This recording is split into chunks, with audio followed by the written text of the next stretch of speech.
Nelson Mandela said it best. He said, education is the most powerful weapon that you can use to change the world. I truly believe in that statement. Growing up as a young child, I remember how excited I always get. And this is during the summertime or maybe weekends.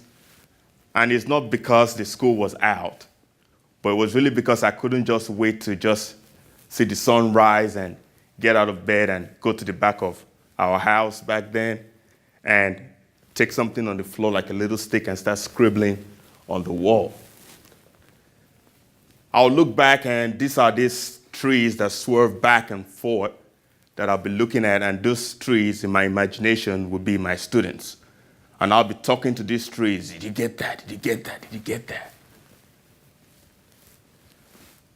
I'm so glad that my parents, actually my immediate sister, was the first one that saw me and did not think that I had a problem.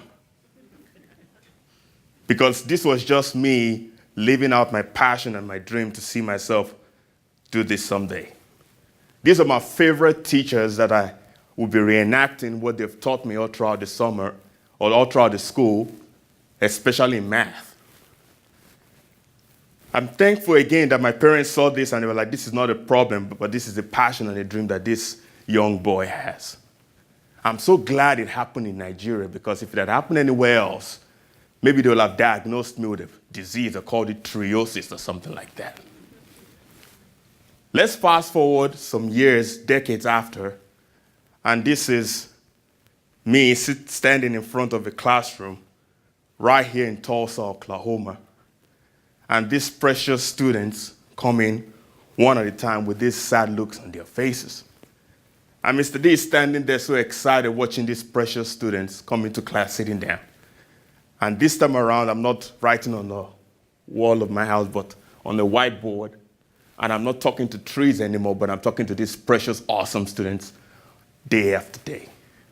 Friends, this is me living what I saw myself doing when I was a young boy on a day-to-day basis. These students see this passion and excitement on my face on a day-to-day basis, and they just, sometimes some of them would interrupt my class and raise up their hand and ask me and say, Mr. D, I'm like, yes. And they'll ask me, why are you so excited? Why are you so passionate about teaching this thing called maths? This is something I've always wanted to do, friends, and this is the opportunity that I take and explain to these children, especially students, and say, there's something about following your passion and your dreams, things that beat in your heart that, as a kid. They look at me funny, and I'm like, that is exactly what you want to do. Some of these students will ask me, you have a biomedical engineering degree, and why don't you use your biomedical engineering degree to make more money and things like that? I look at this student and I look straight into their eyes and I said, I want to leave my passion and my dream to teach you as a student so that you also can find your purpose, your passion, your dream. And if it's to make so much money, you go ahead and do that. Because trust me, that's an investment that I've made in you. And I'm satisfied with that. Some of these students have taken what I've said, they've seen this passion that is demonstrated in class every single day.